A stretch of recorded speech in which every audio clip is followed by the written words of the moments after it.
Ladies and gentlemen, welcome to AdvocacyPRIME. I am Michael Aragoni, and today I got a tip for all of you amazing, phenomenal, fantastic educators out there. You know, and especially those who teach special education, because today I want to bring up the issue. And the issue is, how do we effectively show student progress without having to use those old standardized assessments, right? Because we know as special educators that standardized assessments don't really give a good picture as to where our child or our student is actually functioning. So I have a nice solution to that, and that is a video portfolio. I use video portfolios all the time. I mean, I have iPads running video at all times in my class because, one, I like to really look at my instruction. How am I, am I providing instruction that's effective? Are my students picking up on my nonverbal social cues? So it's a really good way to analyze my teaching. But more importantly, I want you guys to bring a tool with you to the IEP meetings that will knock the socks off the parents and effectively show student progress. I think that many of us that teach self-contained and for those students who have more significant disabilities and who are in fact nonverbal, don't have the ability to go home and tell mom and dad what they did at school. So this tool that I'm going to show you, I have had parents in happy tears at IEP meetings because they've been able to see what their child is actually doing and the progress that they are making. So today I intend to show you a very, very, very simple and easy way to show student progress with using the amazing WeVideo. Okay, so let's go ahead and we're going to dive into it. I just want to be able to show you guys first the basis of everything, why I'm using this, and feel free, you can go ahead and skip ahead if you want to get out of that, out of this jargon here. But I want to tell you that when we're looking at what WeVideo is, and it's a easy, user-friendly tool to develop a video with different types of media. And what I mean by different types of media is you can add in pictures, you can add in videos, of course, given the name, and you can add in sound effects and all of this really cool things that will make your video pop out. All right. It's very eye-catching to, the parents and even the student too. I also like to use this with my students who have the ability to understand and conceptualize, their progress and seeing where they started at from point A and now how they got all the way to point B. So we can find this amazing software onto WeVideo.com, and the cost is, through an individual license, $4.99 per month, but districts really do tend to purchase these for their students. I have seen a lot of students in the general education setting, as well as and teachers as well, utilizing this tool to create really cool and engaging activities. So the cost, don't worry about that. I mean, of course your district's going to have to, or you choose to go the individual route. But you really only need a Chromebook, a Mac or a PC, whatever you use, and a cell phone, okay? That is all you need, and this tutorial. Now, I have a PowerPoint that I will be linking to this. I will be following it along, but I will be breaking away as I go through a step-by-step tutorial, just for the beneficial, just to benefit you guys. So let's move on. Why do we use this? Well, it's simple. We want to develop video portfolios for students because I believe, and research is showing you, and I will show you this in a second, it's that this is the new way of assessment. I want you to, to take this, for example. we're trying to go ahead and get a student who's in transition into a day program or into a supported job environment. Well, the resumes are a little bit difficult of an avenue to really show the full capability of our students, especially those with significant disabilities. I have had a lot of success taking these video portfolios, and this is, from day one of them walking in that classroom, and from the day that they leave, showing all of the functional job skills, the academics that we've increased in, also the functional living skills. I'll even have a video of a kid getting off their bus, barely able to get off the bus their first day, and then what does it look like at that actual IEP meeting? And I tell you, parents are blown away. They can't believe it. So it's just a really good visual way to show student progress when our standardized assessments fail. And that's a whole nother rabbit hole I won't be going down. So number 2 here. It is a new and effective way to engage with parents. Like I said, these parents are able to see what they're doing in school. We can send home so many daily reports, so many daily buzzes showing what we did in school, but we're never going to actually see, student Johnny wasn't able to do laundry. And after 3 months of all this hard work, we have now been able to do it. And here is the video to show that. So again, it's just a way to show our progression of skills and, also looking at our teaching. How have we improved our teaching in order to support that student? And again, number 3, it is so simple and it is evidence-based. Let's check out my favorite part, the evidence-based practices. So, we're diving back all the way to 1995 with Carpenter and Ray, and I've used Carpenter and Ray for a variety of supports for video portfolios like this. So, we look at traditional assessment and that it is not an effective method to measure student progress, especially those with significant disabilities. Video portfolios give you the quality of the student's progress. It's just like, in comparison to an artist. If you were to, really try to gauge how is Andy Warhol's paintings, how would we give him an assessment of his quality? Well, that's to look at his paintings and drawings and art over a period of time. That is his art portfolio. So we get to see all of the works that he's done, and it tells a story of where he is now or where he was. Diving into our second one, and Russell, I want to get things that are also recent as well to show you that we have more and more coming out. And ladies and gentlemen, there are so many more studies supporting this. This is also another effective way to help teachers connect with students. You can review progress and be like, buddy, you can barely set the table and, back in August, and now you are setting the table and you are eating off of it and you're preparing meals on it. And so you're able to go through these videos with them and see, hey, you grab too many things at once here. All right. How can we go back and think and find a way to not grab too many things at once? That's a lack of a better example. And let's go on to my third support here. And this is Chow and Tobin, and I'm really hoping I'm saying that right. But it creates a dialogue for self-reflection as the teacher to understand, like I was referring to earlier, how is our supports? Am I supporting them enough? Am I putting in too many verbals? Is there, not enough nonverbal communication going on? So we look at the aspects of all environments within our head, as well as the classroom environment. And then I want to look at, 2013 with Joseph and Brennan.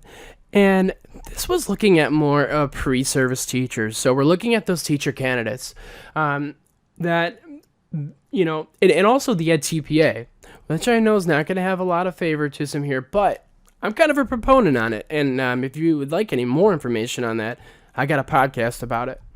But, when we look at the EdTPA, it asks as a component for you to record yourself and to and assess that, and you're recording different learning segments.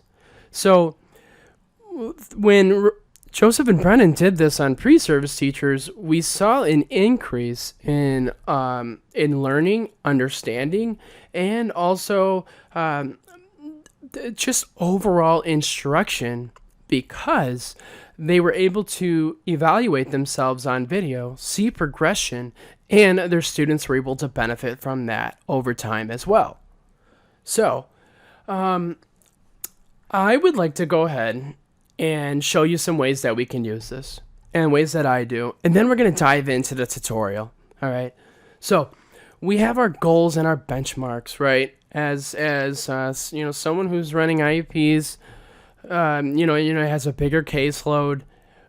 We want to go ahead and make sure that we're always obviously having physical data of our goals and our benchmarks. Well, hey, here we go. When you have your cameras rolling in your classroom and you get your students kind of used to these cameras in there, the iPad's recording, it kind of just becomes second nature. It's uncomfortable at first, and your paraprofessionals might find it uncomfortable at first, but again, it's just another way to collect data, and it's the data that we are kind of moving towards, right? And, as we're moving away from these paper-based, and which I still find a lot of value in, but guys, this is easy evidence here. We have our video, we have it recorded, and I'm going to teach you how to be able to cut it down and very, very easily cut it down to where you have your data and you can present this here at an IEP meeting. Presenting this here at an IEP meeting will, I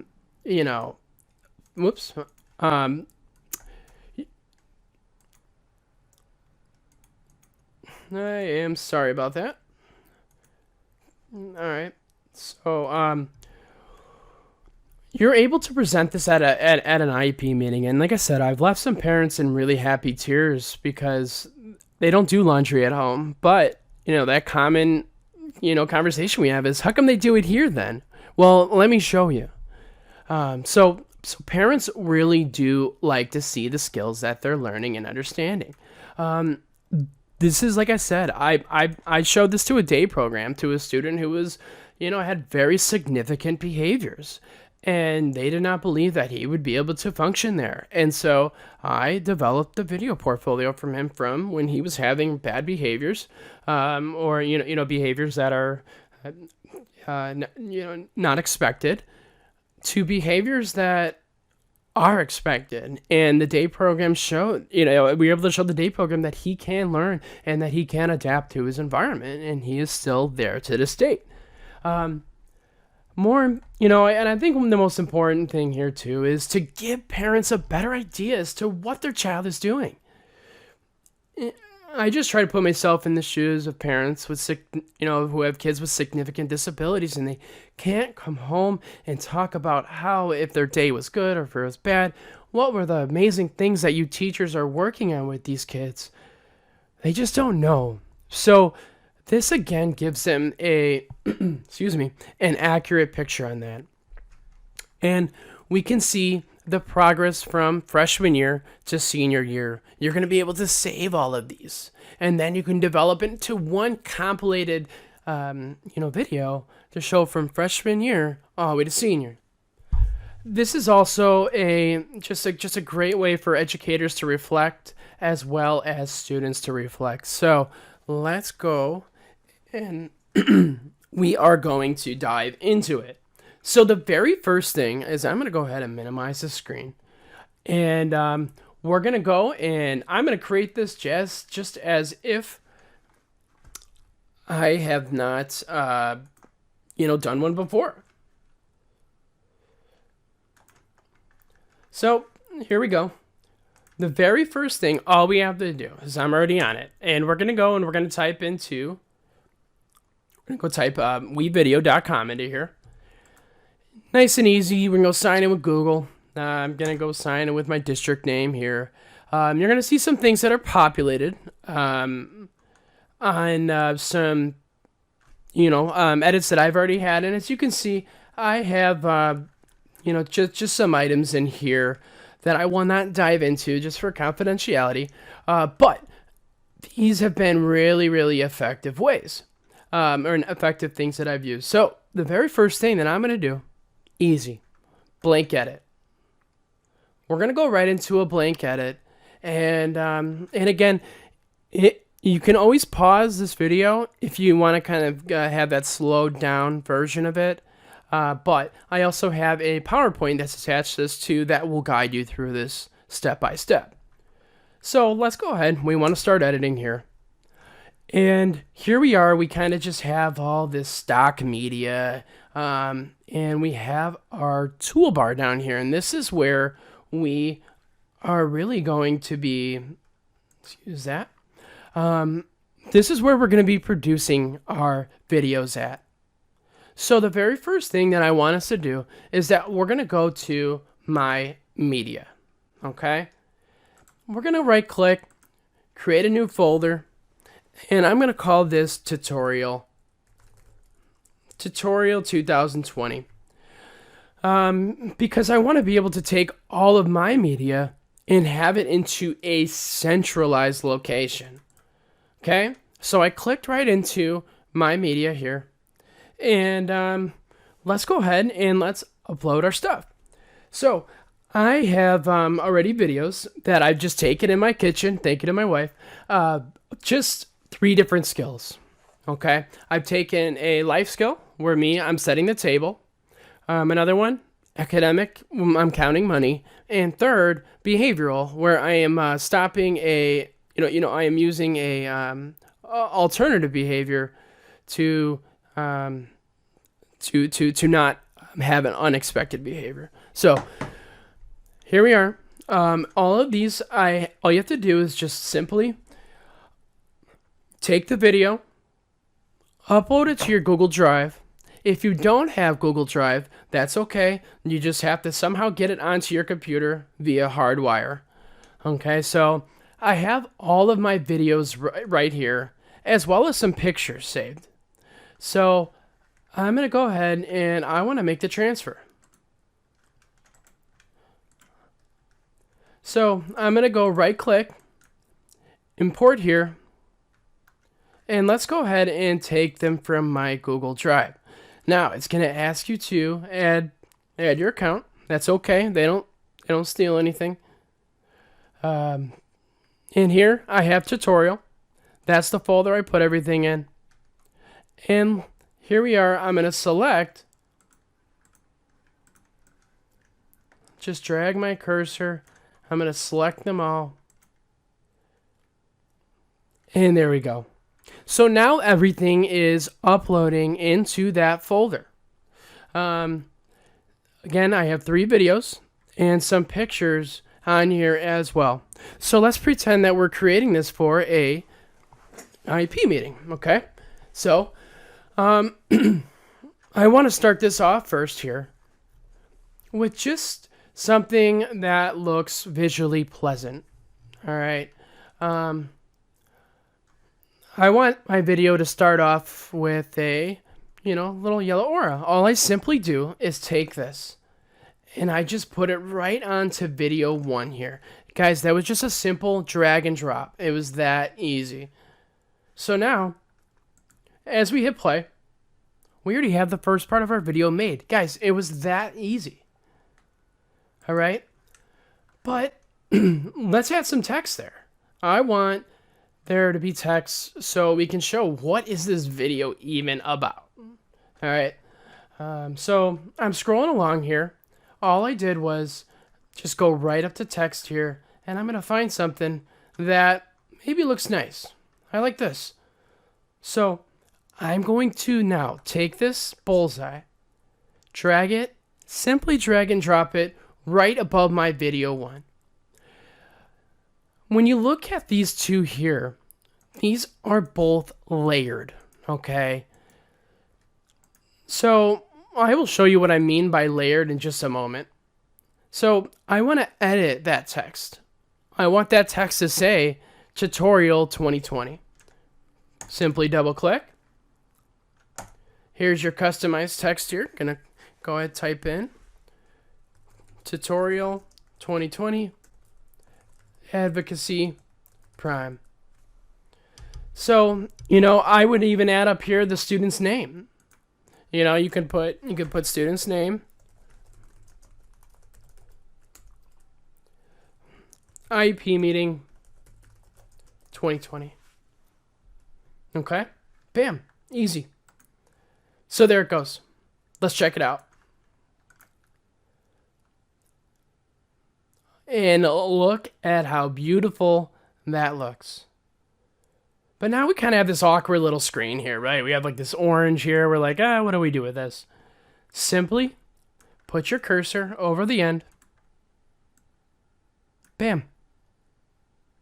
Now it will automatically kind of magnetize right to the top here. And there it goes. Now I want to go add in some pictures. Okay, so this is where I'm at right now. And right now we're at about 6 seconds in. And let's go ahead and add some pictures. I always like to start them off with this here. Well, but look at that. It is the wrong way. What do? Double click. And simply flop it around. You can do the scaling here. You can make it small. You can make it, whoa, that's way too big there. So we're going to keep it right about that size. Okay. So there we go. I want to go ahead and throw in another one here. I want to throw another picture in, just to kind of maybe, show, off a little bit of stuff. And let's throw in another picture. Okay. Oh, but again, this is unfortunately not flipped the right way. Simply do that. Save changes. There we go. So let's take a look. There we go. Got that picture in there. Oh, but guys, you know what? This is taking way too long for these pictures. I don't want them to be that long. Well, simply go right over it on the end there, and you can then decrease the length any one you want. Okay? But you want to make sure that you're able to butt these up against each other so that it flows much more evenly. And I'll show you guys a way in a bit on how we add transitions. Okay? So here we go. That's right from the beginning. But I'm only going to show you one quick example of this just for the sake of time. I want to annotate this image. Okay? For an IEP meeting, I might be saying, oh, this is us on a field trip. All right? But all I'm going to do is just go to text right up on the top here. And I want to layer this thing in. Okay? Let's take a look here. I want this to go right here. Okay? And I want this picture to say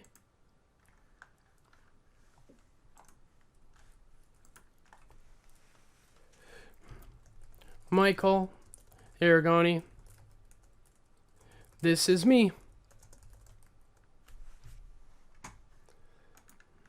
All right? And now look at that. It's very important to put what you would like written over your image onto that very bottom layer here. This is your layer that supersedes, this is your layer, your bottom layer that will get impacted last. And what I mean by that is, let's take a look.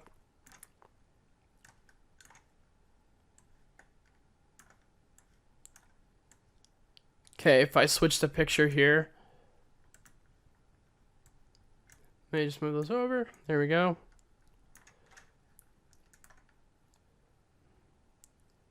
Okay, I mean, it still shows up, but as you can see, though, I'm not getting, excuse me, I'm not getting that full image, all right? So, therefore, this image here is overlapping this. I just want to be able to switch it around, so then, here we go. Boom. And then we move those over, bottom up, sweet. Okay, So there we go.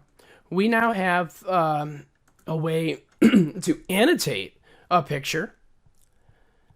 And it kind of shows some really cool fonts in there. You can just go ahead and play around with those.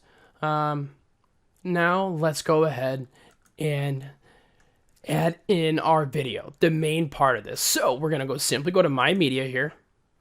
And you need to look for the ones that have the timestamps up here. Those are going to be your videos. So I'm just going to simply take this, drag it, drop it, and boom. Okay. So here we go. We got a video here of, oops, looks like it just didn't play there.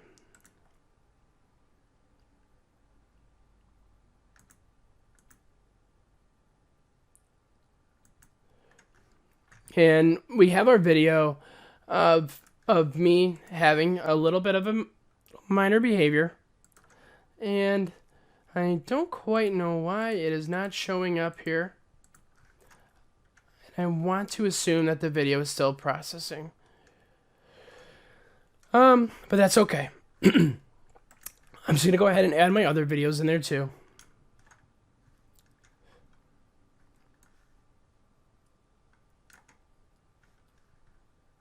So there we go. As you can see,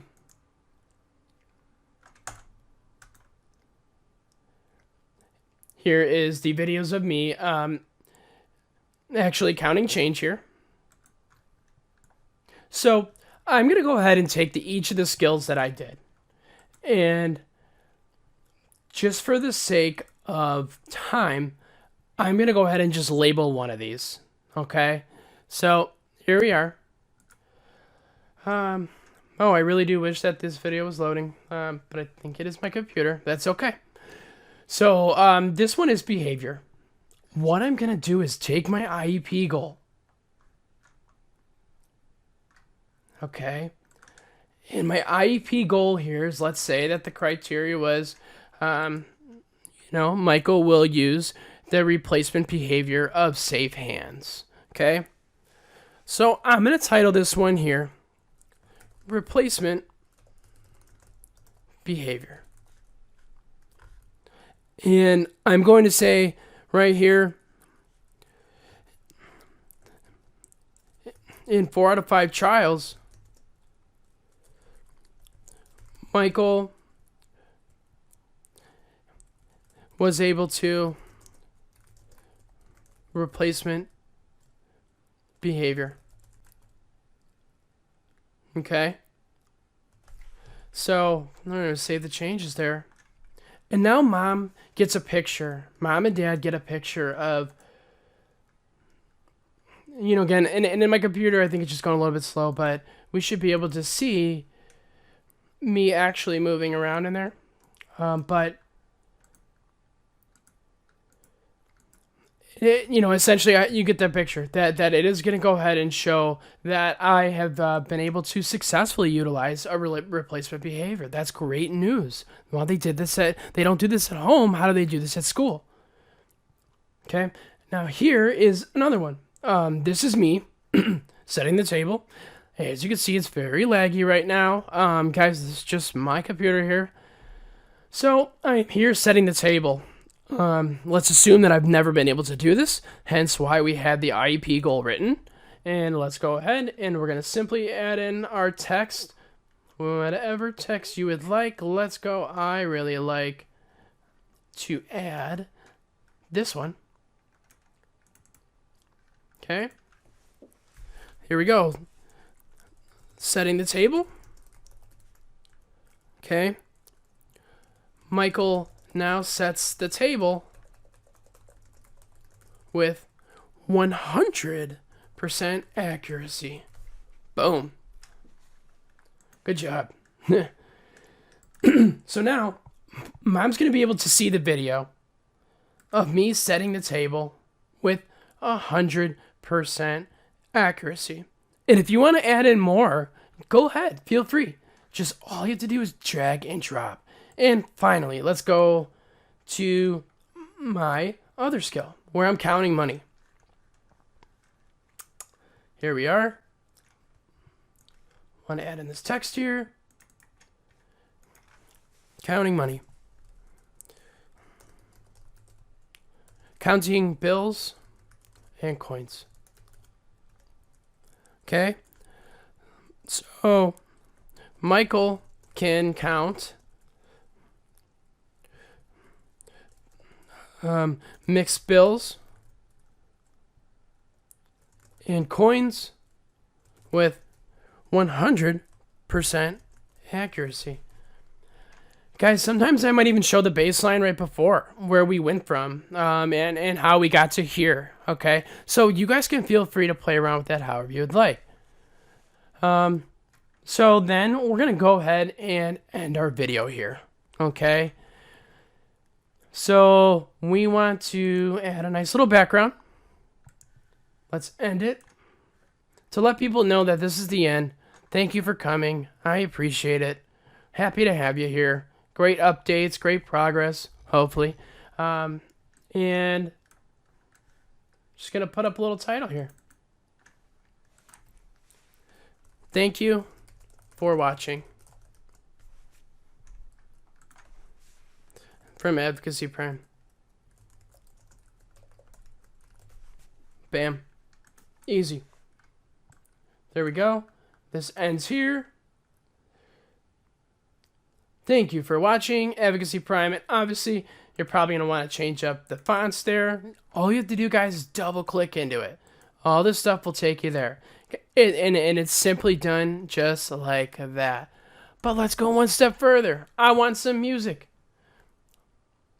Simply go to your top here. Go to your audio. And let's add in some jams. But whoa, I don't want jams to play all throughout these videos here.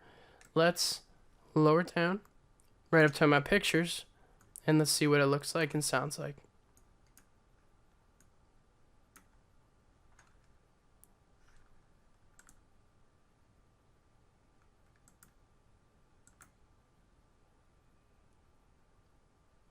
Okay, there you can hear the music. It's going off. And if you can't hear it, that's okay. But right here is our audio, and that is how much audio will be playing. Okay, so today we went over how to use WeVideo effectively. And again, it's just another way that we can show parents what our students are doing in class. Also, it's an effective way for you as the teacher to utilize this type of reflective practice and become a better teacher and understand what you're doing in your classroom. And third, it just opens up a dialogue for everybody to talk and have a more holistic picture of what's going on. So, I appreciate your time, and I hope that you gathered some tools out of here. If you could, go ahead, comment below. If you have any questions or you'd like me to put up another one about something, I would gladly love that. So thank you so much. I appreciate it, and have a great day.